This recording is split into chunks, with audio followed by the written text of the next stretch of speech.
Hello and welcome. I have to agree and I have to sort of confess that I have been procrastinating. Have been too lazy. Didn't really do the YouTube live for at least last 3 weeks. Didn't do it this week as well. This week, honestly, didn't have any, or rather last Saturday, didn't have any reasons to not do it. Actually, there was good reasons to do it, but as I said, I was procrastinating. I was lazy. The weather was too good. I was out on the lake. So yeah, so I apologize. And therefore, we are back here. Let's talk about what's happening. I won't go into too much of details because most of you already know about what's happening out there in different sections. I mean, right, the draws are finally back, right? Yay! And of course, there is this update that the categories for the next year, which is 2025, are being discussed by IRCC. And there is a stakeholder survey that goes out every year for different aspects on the policy making. Similarly, the survey has gone out and there's some updates there. We will talk about that. I won't talk too much about the draws because most of you are already aware, and so there's no point wasting your time on that. I would rather concentrate more on your questions so we can see what's rocking your world, right? So before I get to the questions, just hold your questions. Obviously, we will talk about the express entry draw. Come on, how can we not talk about the express entry draws, right? We will also talk about, as I said, about this survey, right? We all want to know what the categories for next year prospectively will be, maybe. And we will also talk about what else do we have? I think, we do have, yeah, of course, we do have the update. So let's get on with this one, right? Let's start with this. This was the Canadian Immigration Weekly Roundup. We'll skim through this very quickly so we can then get to your questions. PNP draws, of course, British Columbia has had their draw on the 3rd of July. Scores continue to be high with them, because of course the number of invitations have dropped, and of course they are now conducting category draws, so that is the only reason why the scores are a bit on the higher side. 4th of July, the US Independence Day, also saw the Manitoba draw happening. Scores again slightly on the lower side with 709 with the international education stream candidates, with the skilled candidate overseas getting invited. Then what did we have in Canada? We had the 3,750. Yay! The drum roll. I mean, I don't have my drum roll set up, but yeah, the drum roll goes for that one. This was the third express entry draw. Why are we talking about the third one first? This was the first draw. The first draw happened on the 2nd of July. It gave us some relief, right? Because week after week, we expect the express entry draws to happen. They don't happen, and it puts us in all this panic mode. But thankfully, on the 2nd of July, they did invite the PNPs. And whenever the PNP draws happen early in the week, so if you see a PNP draw happening Monday, Tuesday, or rather at least your hopes go right up into expectations that there is something around the corner. There's something which is going to happen. So therefore, when 2nd of July happened and the draw happened, obviously our hopes went up. This was the PNP draw. With IRCC now again conducting a PNP specific draw, it only means that they are steering away from the general category draw and probably to make more room for the CEC specific draws. So at this point of time, that seems to be the plan. Anyways, so 920 candidates were invited in this particular draw of 2nd of July, and the CRS score went down to 739. Now, before you start asking the question, how can somebody get 739? Then must I remind you that on 13th or 14th of February of 2021, the express entry draw fell right down to 75, right? I mean, who can forget that 75 CRS score draw? And the reason for that is, if you are a person who has Canadian work experience, then your age doesn't matter.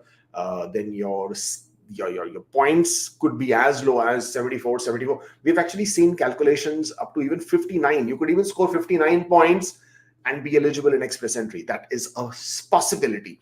And if you have that possibility, and then if you are able to secure an employer job offer, and then with that job offer, you are able to enter the pool of a provincial nominee program. And by that, make an application under the nomination. Your scores could be right down there, right? For example, New Brunswick, right? New Brunswick, you could have an employer connection stream. You could have the student connection stream. Now, your scores could be very, very down, right? Rock bottom. But yet, you could be eligible in those streams and you could make an application. Therefore, please do not get shocked or surprised when you see PNP draws at 739, 750, 760. We have seen even 640, 650 kind of a, no, not 640. We have seen a 670 or 680 kind of a draw. So that's where it comes from. 600 points from the nomination, and the others are their own points. And of course, that's how it rolls. Then we had the second draw, which happened 2 days later on the 4th of July. And this time it was a trade occupation draw. Now, obviously, this whole year until July, we hadn't seen a trade category draw. So this was long time coming. Thankfully, it did come. And 1,800 invitations were issued, reasonable number of invitations. But the problem is when there is so much of gap between the draws, then obviously the scores go up. And this time it was 436. Now, whenever you see this kind of a draw with 436, then you know that there have been so many more applicants who have now entered the pool with scores better than what you would have seen in the previous draws. And hence, even with 1,800 invitations in trades, you are now looking at a score of 436. And then the beauty happened, which was the very next day, 5th of July. IRCC finally conducted the express entry draw for the healthcare. Now, this is the repeat of this category draws now, because obviously we have seen all the categories being invited. So now I think we are in the second round of the categories coming through. These categories will be back to, so obviously we have seen the healthcare. Okay, let me just quickly go with this one. Healthcare, the draw which happened on the 5th of July, total number of invitations issued were 3,750. You would say this was pretty reasonable, not a bad draw. The score was at 445. Now, what this means is that, first of all, that they did issue nearly 6,500 invitations for this week, which is a good week. 6,500 invitations, always welcome. But what does 445 tell you? 445 tells you something more than that. And this is more applicable to those individuals who are pinning their hopes on the Ontario's healthcare draw. For you guys, you now need to be aware that 444 would be the Ontario's healthcare draw upper cutoff limit. So all those of you who are thinking 350, 360, 370 is going to be good, it may not be that good anymore. So guys, if you are pinning your hopes, or if you are looking forward to, if you're hoping for the OINP draw to happen and get you an invitation, and if you're below 400, then this might not work out for you at this point of time for this draw. So please, at the earliest, get your scores up if you can, if that is the provision available to you, or whatever are the options available to you. Get your scores up. Anything in the range of less than 400, in my opinion, for the OINP's next draw, whenever that might happen for the healthcare human capital priorities, is under 400. I don't think it will go below 400, or even if it does, it will be on the high 390s at most. That's what I would add. Because what has happened is, over a period of time, a lot of people have now entered the pool because the expectations are high. People are completing their work experiences. People are completing their education. People are completing their language scores and pushing those up. So you will see more people within the pool, within that score range. And therefore, if you're prospecting OINP, then please get your scores up. So 444 would be the upper cutoff. The lower range could be depending on how many invitations OINP chooses to send out. Now, because of these three draws that have happened, we now are sitting at a point that we can now expect that the draws, hopefully, that fingers are crossed, that they go back to conducting them regularly, more often, with the frequency that we expect them to. Then you can now see the second round of the categories coming through. You will see definitely, you will see the francophone draws happening. At some point of time, you will start seeing the STEM. I know a lot of you out there are anxiously waiting for STEM category draws. You would also start seeing the agriculture and transport draws happening as well. So those are obviously for the next round of the draws to happen. But before that, my personal opinion, and I keep reminding you it's an opinion because I can't predict, in the sense like it's all speculation. I do not have any inside information. I don't think anybody out there has any inside information on the draws as to what they are prospecting or projecting. So because they have now conducted this week the category draws, the next draws, whenever that happens, hopefully in 2 weeks' time, in my opinion, it should be your PNP plus CEC specific. And if you do not see a PNP draw, then it probably would be a general draw, and then basically everybody who gets invited will get an invitation. Again, the scores could be quite high. Now, with the CEC draws happening, whenever they do happen, hopefully 2 weeks later, don't expect the scores to plummet a lot. And the reason why that may not happen is because of this. You see this? This is a pool breakdown as of 2nd of July. Of course, 940 got cleared out, but look at this number, 16,521. That number is huge, right? You would have, of course, agree. Now, 16,521. Now, when listen, I'm not going to get into that debate about the LMIAs, people buying that LMIAs and getting. I'm not going to get into that. I think we all know what's happening out there. But the actual number of people who are above 501, trust me, it is not all of those guys who are buying LMIAs or not buying it. Forget about the buying part. Why should we even say buying or not buying? Let's say people who have an LMIA, because there are tons and tons of people out there who do have genuine LMIAs, right? So let's talk about 501 and 600. How do you get to 501? You know, a lot of people they exclaim with shock as to how can somebody get more than 5. It's not that I wouldn't say difficult, but it's not that strange. It's not that weird. It's not that, it shouldn't be that shocking for somebody to get 500, because if you are below the age of, let's take a typical profile. If you are a single below the age of 30, you have 1 year experience outside, back in your home country, you come to Canada, you choose to study master's degree in Canada. And after completing your master's degree, you also choose to get 1 year of work experience in Canada. Your English proficiency is quite decent and you're able to score CLB 910. You will realize your scores is very easily above 500. It's not that rocket science. It's not difficult to get to that level.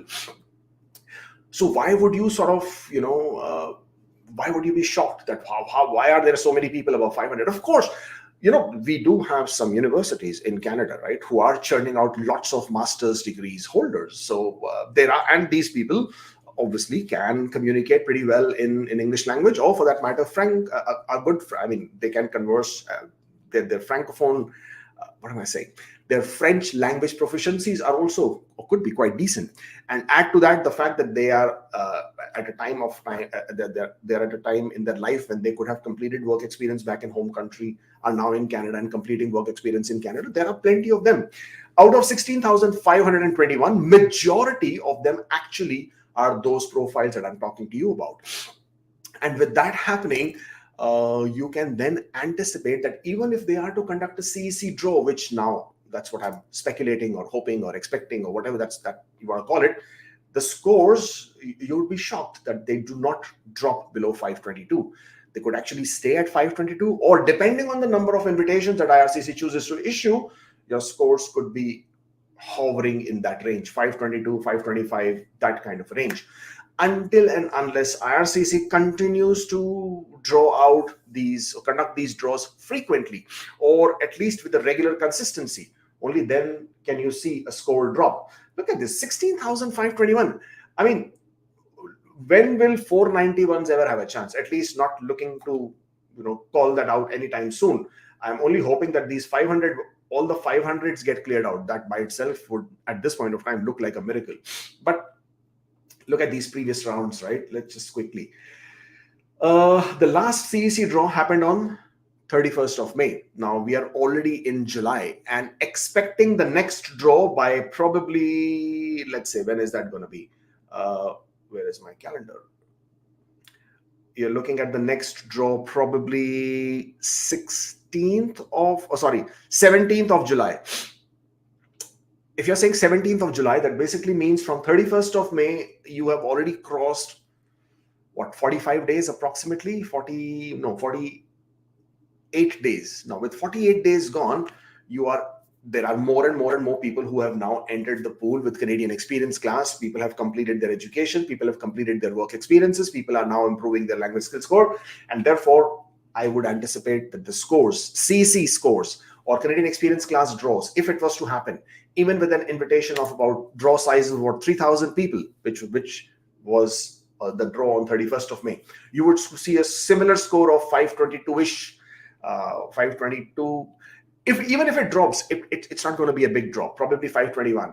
523. That's what I would speculate that the scores are going to be. If it drops further, excellent. You can all say, hey, Kubeir, you were wrong again, yet again. So stop speculating. And I would gladly not agree in the sense of not speculating. I would continue to do that. Right. So this is what's happening as far as the draws are concerned. We do have some other news, do we? Okay. Oh, Alberta has a new pathway for the law enforcement professionals.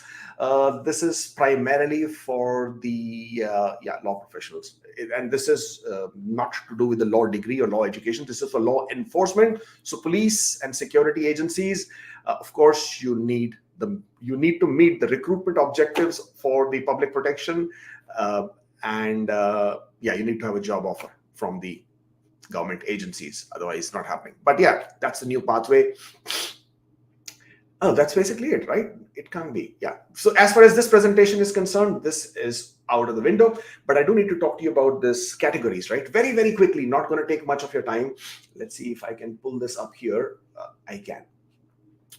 2024 consultations on economic priorities for category-based selection and express entry. Now, each year, of course, now, starting from last year onwards, IRCC will conduct the surveys in order to identify or prioritize new categories going into the next year, which is 2025. In this case, I'm sorry, I'm sniffling a lot. I got a bit of a cold kind of a thing. I apologize. So this survey is open until the July 28th. You guys are stakeholders as well. Please, by all means, do take this survey and express your opinion the way it should be, so that they can then that could be taken into account. Now, obviously, the link of this particular web page is in the description box. By all means, go take a look at it and complete the survey. Now, I'm just going to go quickly to this one. It says our proposed economic priorities include a continued focus on the labor market's shortages to support the economic growth. Of course, Francophone immigration will continue. So please, for all those people who had this doubt that something will not happen with, something might stop with the Francophone immigration, well, then you should know that Francophone immigration would continue. What else have we got? Long-term shortages in healthcare, STEM, skilled trade, transport, agriculture, agri-foods continue to exist and are projected to continue. So again, this is also another news for you guys to understand that the categories will continue just the way they are. Now, obviously, there can be a bit of a change to the NOC codes. Some of them might be removed, some of them might be added. But by and large, the categories, the healthcare, the STEM, the trades, the agriculture, the transport, the agri-foods, they will continue. And therefore, please, if you can gain work experience, that would really help. What else have we got? As I said, Francophone immigration will continue. Sorry about that. And there was just one thing I wanted to draw your attention to. Yes, supporting progress in areas of applied science, such as biotechnology, biomanufacturing, would build on Canada's world-leading capabilities, whatever that means. So you might expect new technologies, or you might see new NOC codes in the field of quantum and clean technology, biomanufacturing, biotechnology, these applied sciences. So these NOC codes could be included. So if you are somebody who is in these categories, this would really, really help. I did see teachers as well somewhere. I think that was in the survey. Let me get back to the survey. So apparently they are also considering including teachers. Okay, that should be interesting. Where I think it's on the survey here. On the survey, this is the online survey. Let me just quickly take you to this one. Next page. I don't think I can continue with this because this is. Hold on. I would like to show you that one so that we all know that teachers are also expected to get included in this, in the new categories. I did download. I will download it again so we can quickly go through it. No, it's taking time. Okay, all right. Let's get rid of this for the timing.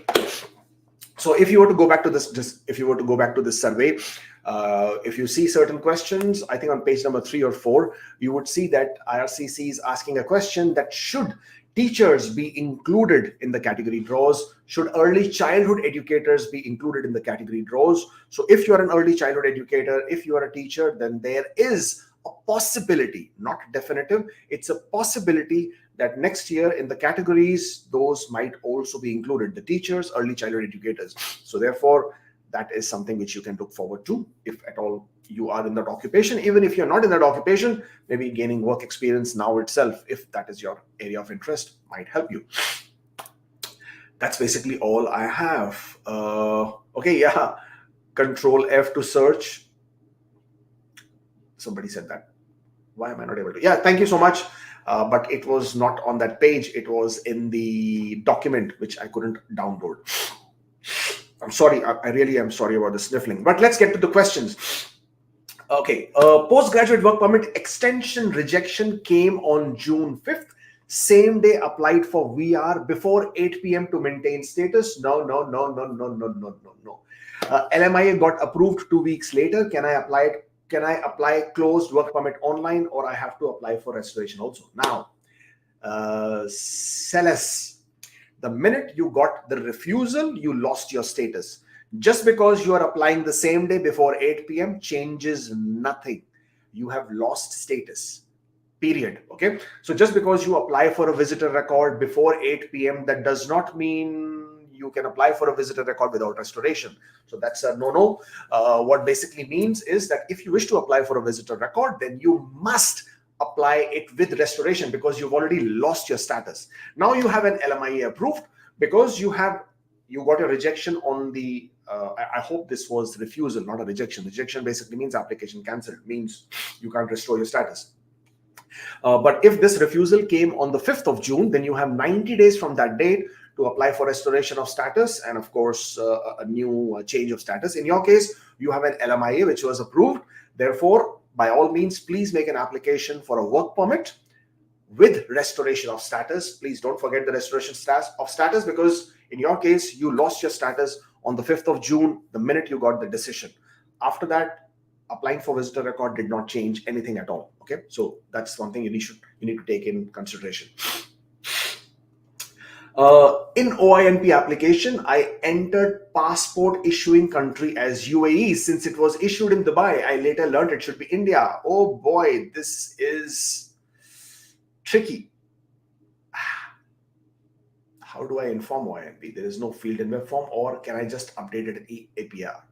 You can update it in EAPR, of course. That is something which you will do because that is your application for permanent residence. But this is provided you have already received your nomination. If you haven't received your nomination, then you must inform OINP that your nationality, because the minute you choose the passport issuing country, that then can potentially establish your nationality as well.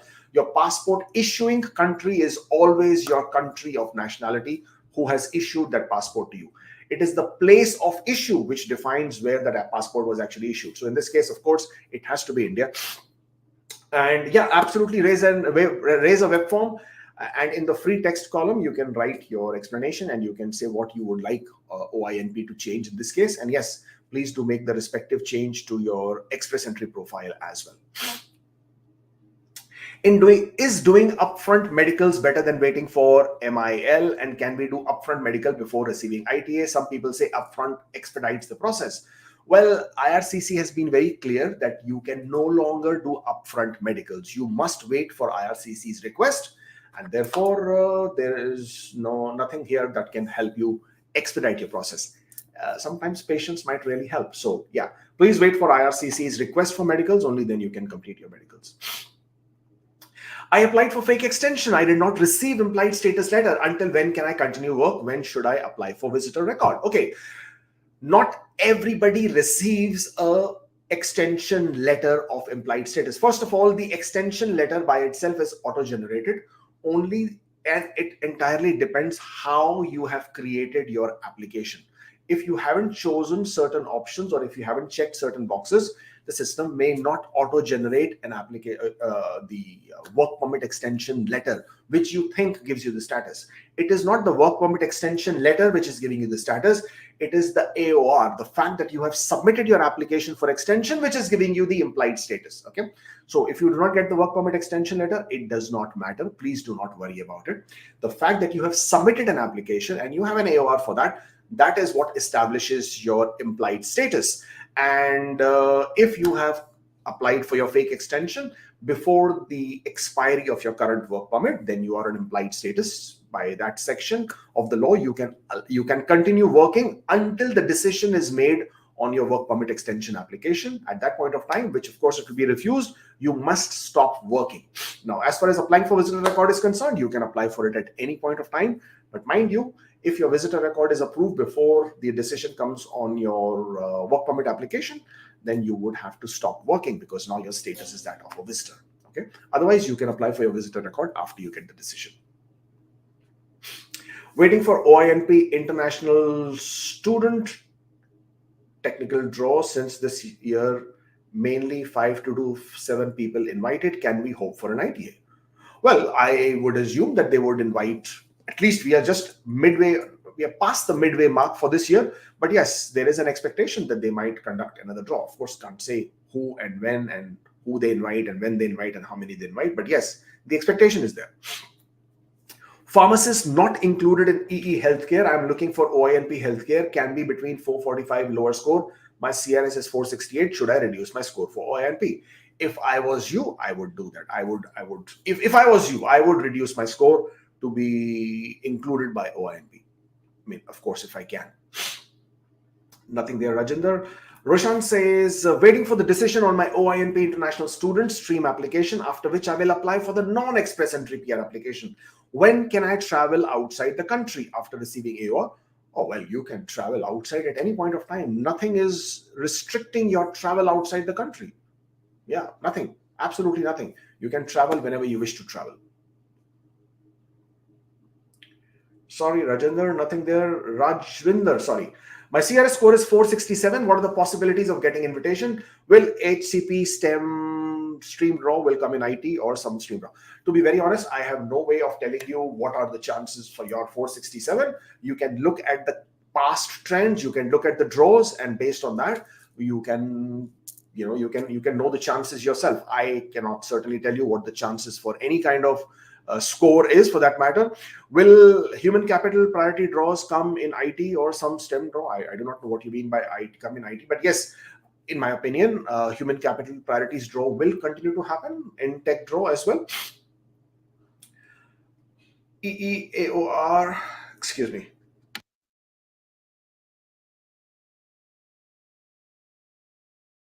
EEAOR, I'm an Outland, Ontario Human Capital Priority Tech. When I expect COPR, saw people with June 2023 AOR at security check. Why so? When average processing is 6 months. Average processing is 6 months for 80% of the applications. It doesn't apply to everybody. Your AOR is 7th of June. You will need to have patience, right? I mean, 6 months is the average processing time. So yeah, just have a bit of patience. You just submitted your application, what, about a month back, right? So just have a bit of patience. Sorry. I got an ITA in federal skilled worker. We need to show funds now. We have half the money ready, but the other half is still pending. Can we borrow? No. You cannot borrow money. Borrowing money from friends, relatives is an absolute no. It's forbidden. If it is established that you have borrowed funds for your application is bound to be refused. So no, you cannot borrow the funds. Virat says, struggling to predict which draw will happen first, Ontario's Human Capital Tech or STEM, because my score is 496 without a spouse and 484 with a spouse. The current score in the pool is 484. Please advise. Well, this is a no-brainer. Please stick with 484. Okay, stick with 484 with spouse. Oh, without a spouse, whatever that score is. And if no, you're right. So you won't get invited. Well, this is a difficult one, but you got to decide. You got to decide which side of the game you want to play. And I would have gone with Ontario. I would have gone with entirely up to you. I'm not sure wife is going to be happy under you not including her, but these are the decisions you got to take, and you got to decide it's going to be this way or that way. IRCC obviously has said very clearly that you cannot make multiple express entry profiles, so yeah, be aware of that. But other than that, this is a decision you got to make. I know it's a difficult one. I know it's quite it can be quite tricky, because when you're sitting at 496, you are hoping that when a stem draw happens, you get invited there. What if OINP doesn't happen, right? Yeah, but this is a decision you got to take. I can't tell you this one. Do I qualify for tech draw if I have 5 years of foreign experience but no Canadian experience? Yes. So tech draw Ontario is for a person who has at least 1 year of work experience within the last 5 years if you're a foreign worker. So if your foreign work experience is within the last 5 years of at least 1 year, you would be eligible. Nothing there. CRS is 510. Your prediction for upcoming STEM. I don't have any predictions for upcoming STEM because it depends entirely when it happens and how many invitations are issued. What are processing time for dual intent high wage LMIA after submitting the applications? Can I extend my work permit while my LMIA is in process? The answer to the first one, what is the processing time, is roughly 6 months. And the second one is, can I extend my work permit while my LMIA is in process? Yes, you can apply for a closed work permit on the basis that you have an ongoing LMIA application. Provide the copy of your LMIA application number and the screenshot to show that the application is in progress. Provide a letter of explanation stating that this application is in progress and that you will provide the approved LMIA copy once you receive it. I'm on a postgraduate work permit applying spouse's visa for wife. In proof of funds, I will show 3 months bank statements of my wife's account. Should I, being sponsor, also show 3 months of statement for my wife's account? So this is how it is. When you're making an application for a spouse open work permit, there are a few things we should take into consideration. The first one is the proof of genuine relationship. So chat histories, pictures, call histories, marriage certificate, of course, all of that. Second is that if you're applying for if you are on a postgraduate work permit, then you should be currently working. So your employment letter listing your job roles and responsibilities and your 3 recent pay stubs, this is a mandatory document to apply for a spouse open work permit. Third is the availability of funds collectively between you and your spouse. You should have enough funds collectively, right? It could be in your wife's account, could be in your account, could be in both, combination of both of accounts. You should meet the like or low income cutoff for the family of 2, or depending on if you have children, then family of 3 or 4, or however that goes. But you should be able to meet the low income cutoff and be able to establish that you have sufficient funds. And yes, you can show funds in your or your spouse's accounts. Aman says, PR under process. Can I apply for TRV without any issue? Yes, you can apply for TRV as long as you have valid status in Canada and you have a valid work permit or study permit, whatever that might be, you can apply for a TRV. Any update on OINP STEM draw? No draw after March. Well, OINP or Ontario does not publish their schedule of when they will conduct their draws. And they conduct their draws depending on when they wish to conduct the draws. So no, I do not have any update on when they might conduct the next draw. I applied for Ontario's Human Capital Priorities. Status still an assessment. Applied for fake work extension on 19th of April. What should be my next step? When should I apply for restoration and visitor record? Well, you can apply for visitor record at any point of time you wish to, or you could wait to get a decision on your application for fake extension and then apply for restoration and change of status to a visitor. Or of course, you can leave Canada, and if you have a TRV, then return back to Canada as a visitor. Because being in Canada as a visitor gives you no advantage. It's not like your application is going to get processed super fast, or it's not like you will work, right? You can't work as you're a visitor. And it's not like because you're inside Canada, your application will continue, or if you leave Canada, it will not continue. None of that, right? So being in Canada on a visitor record, to be, in my opinion, of course, it has no real value for you. But yes, you can apply for it once you have a decision on your extension application, or at any point of time if you wish to. My CRS is 495 with 2 years of Canadian work experience, 9 months left on work permit. Should I go back to India and gain experience or learn French and stay here? Again, a decision that you have to make. I can't tell you, should you go back and learn French here or whatever. If I was you, I would leave, I would gain my work experience and also learn French, because I would like to keep several options open.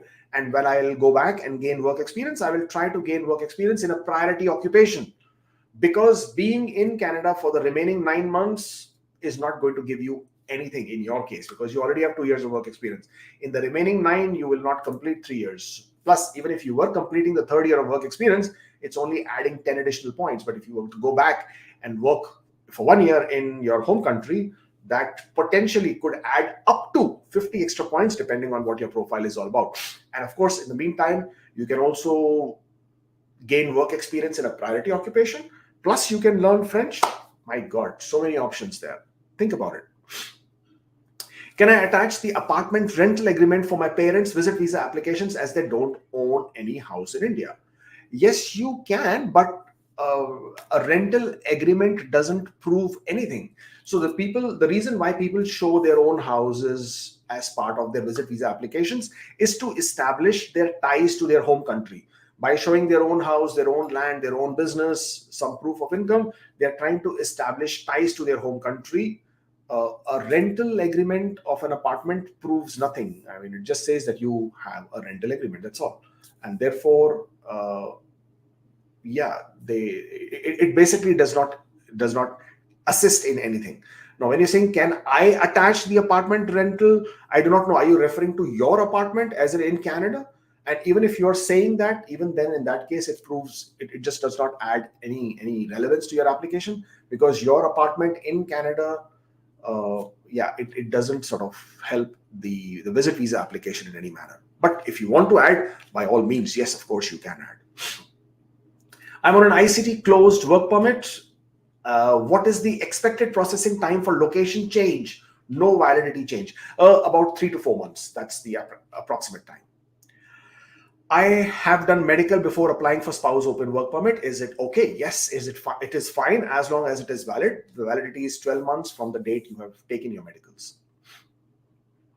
I have a valid express entry profile in STEM, not enough score. I do have 6 months of continuous pharmacy assistant job with 30 hours experience, but my offer letter mentions part-time. Does wording matter?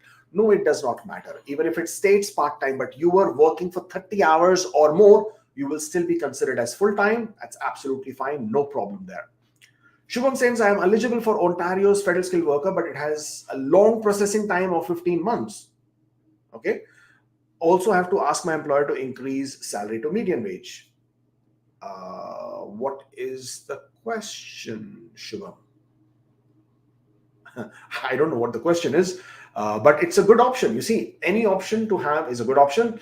But I do not know what the question here is. But yes, if you are applying under the Ontario's foreign worker job offer stream, you must have 2 years of experience in the same NOC code in which the employer is making you a job offer, number one.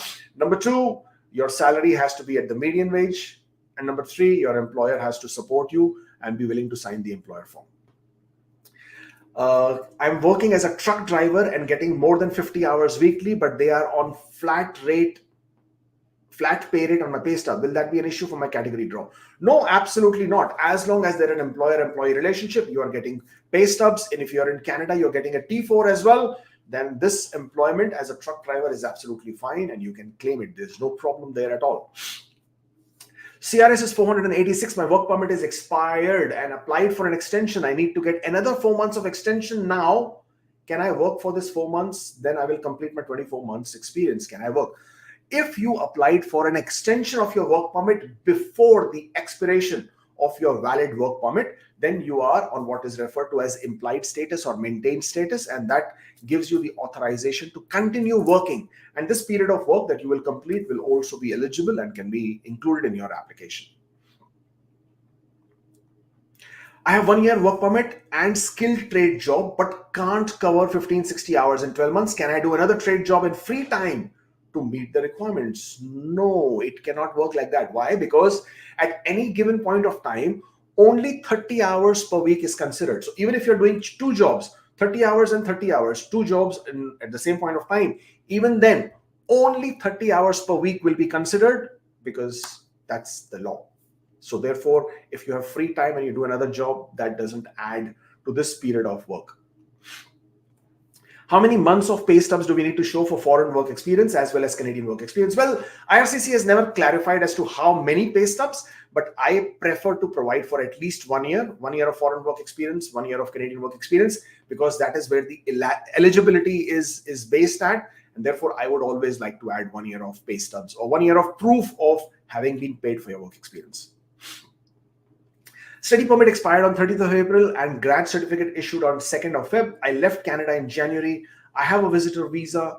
Can I go work on implied status? Should I apply for postgraduate work permit from inside Canada or outside Canada? Okay. If you want implied status to work in Canada, you cannot get it anymore because you do not have a study permit. It expired on 30th of April. So if your study permit is already expired, and now if you come back to Canada on a TRV and you apply for a postgraduate work permit, you cannot work on implied status because your implied status is not there. You do not get any implied status, right? Because you are in Canada as a visitor. Therefore, you cannot work until your postgraduate work permit is approved. If you apply from outside Canada, you can apply for a postgraduate work permit from outside Canada. However, you will come to Canada and start working only with an approved work permit. You do not have implied status or authorization to work while waiting for your application for work permit. Nothing there. Aniket Part says, can applying fake postgraduate work permission, can applying for a fake postgraduate work permit extension will have any effect on my later PR process? Because some people saying that IRCC flags this as not morally correct. In a PR application, there is no moral compass at this point of time, at least nothing I've known of. It's as per the law, the technicality of the law. The law states that if you apply for an extension of work permit while you currently are on a valid work permit, then you are in an implied status and you can work. That's the law. And that's the loophole of the law that everybody is utilizing or using at this point of time, just to get those few extra 2, 3, 4, 5 months in order to get that work experience if they need it. Does it have any negative impact? No, it doesn't have, because that's the law. You haven't done anything which is contrary to what the law allows you to do. Therefore, there is no issues there. You can do it. There is no negative impact. I got an WP extension except PGWP. Little confused. I applied for Bridge Open Work Permit as PGWP is expiring this month. Can I work as it mentions except PGWP? It mentions except PGWP because what you are getting is, or what you have applied for is not a postgraduate work permit. So it says except postgraduate work permit, right? Nothing to worry about it. You have got the WP extension letter. Now, first of all, this WP extension letter is irrelevant. It is just so that you can show your employer, if your employer insists, to show some proof that you can work. That's the only relevance of that document. It doesn't matter what it says, what it doesn't say in terms of accept PGWP, not. You have applied for a Bridge Open Work Permit. You are eligible for a Bridge Open Work Permit. You are in an implied status because you applied for it before the expiry of your current work permit. Then you are in implied status. You have the authorization to work. You can absolutely work. There is no problem. My spouse open work permit refused on 5th of July after 7 months. Should I go for visitor visa as my study is going to end on July 30th, 2024? Yes, absolutely. You can apply for a visitor visa. Please bear in mind that when you apply for a visitor visa, the criteria is completely different. You need to be able to prove strong ties to the home country, and that is what will establish whether your visit visa is approved or not.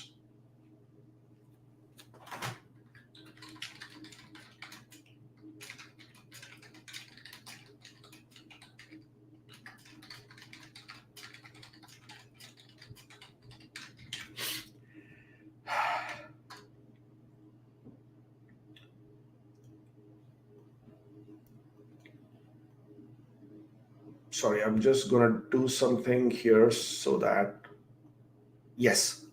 Guys, please do not do any more super chats. I can't take any more questions. So thank you for your understanding.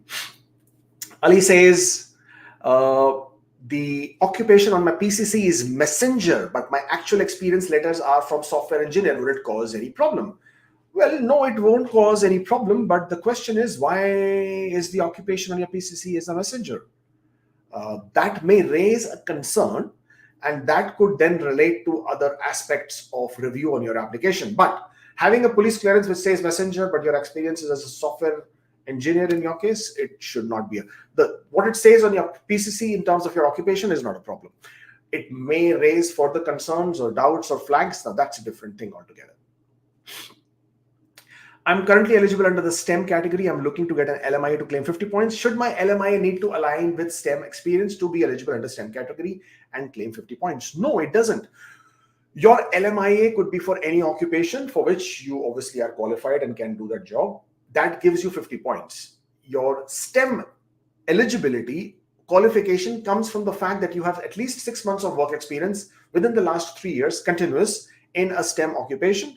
That is what establishes your qualification and eligibility for the STEM category. Got nothing to do with the LMI. LMI is giving you 50 points, could be in any job. Understand the difference? Okay, fair? Do we need to upload the employment letter offer along with the other reference letters and pay stubs to support work experience? CEC candidate, no LMIA.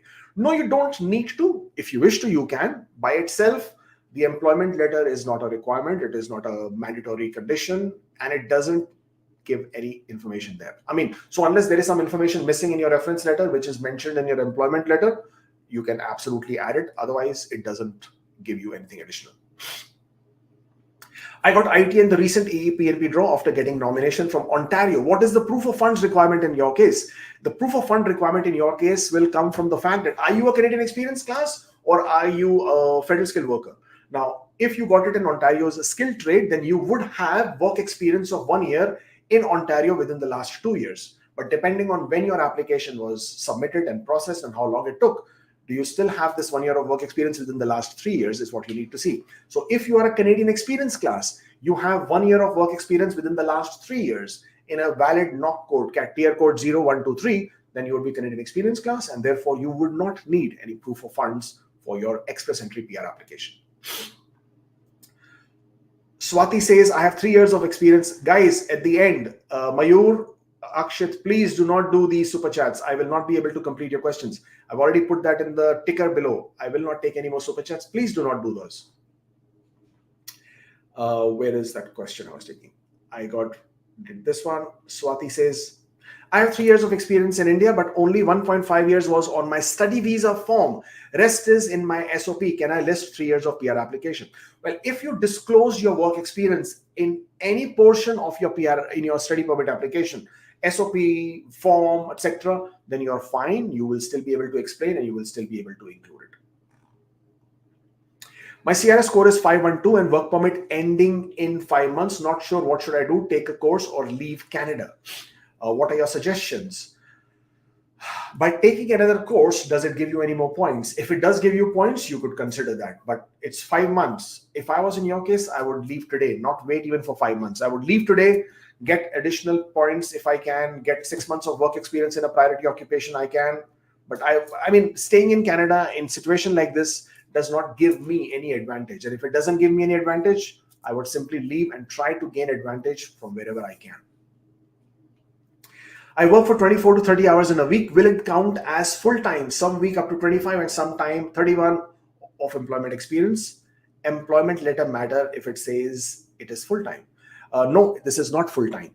If your work experience is 24 to 30 hours, you need to decide whether it's 24 hours or 30 hours. For every week where you completed 30 hours, it will be considered as full-time 30 hours. For every week you completed less than 30 hours, it will be calculated less than 30 hours and part-time for that many hours for that week.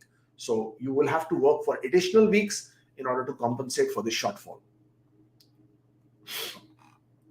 I received OINP invite and applied on the Ontario portal on 15th of April. When can I expect 600 points to be added to my express entry profile? I don't know. The processing time is roughly 3 to 4 months. So once you get the nomination, then you will get the 600 points. Can I change my primary NOC code after receiving ITA as FSW candidate in healthcare category? My current job with 11 months of experience. Yes, you can. You can absolutely change your primary NOC code. There is no problem with that.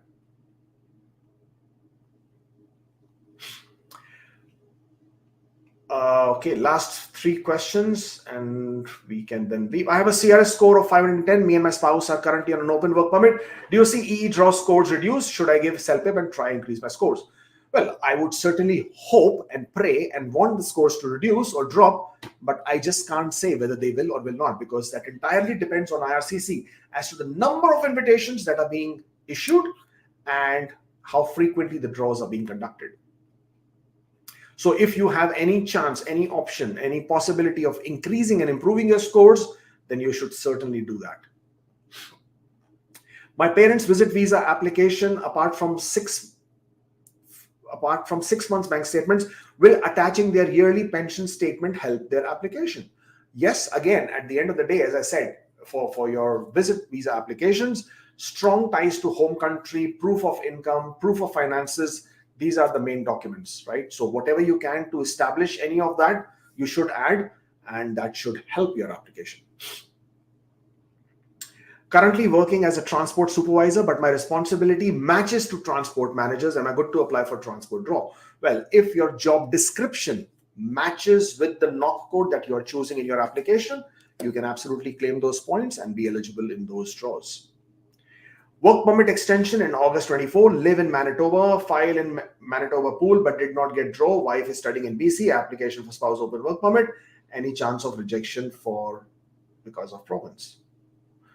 I don't even know what the question here is in terms of what have you applied for? Rejection for what? Rejection for spouse open work permit? I'm sorry, but I don't understand your question.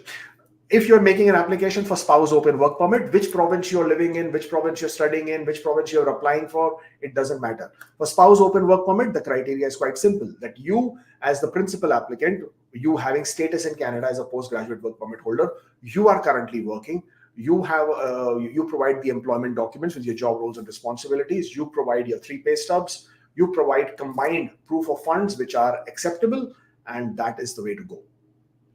I hope that helps. Thank you so much, everybody. You guys are awesome. I once again apologize that I did not do these live sessions more frequently, but hopefully can get back to doing that. Once again, we all are hoping and praying for the draws to continue, and I hope that they do continue. And we will keep bringing you these lives as and how they happen, of course, and also doing them more frequently so we can answer more questions all the time. Thank you so much. Take care, and I shall see you next time.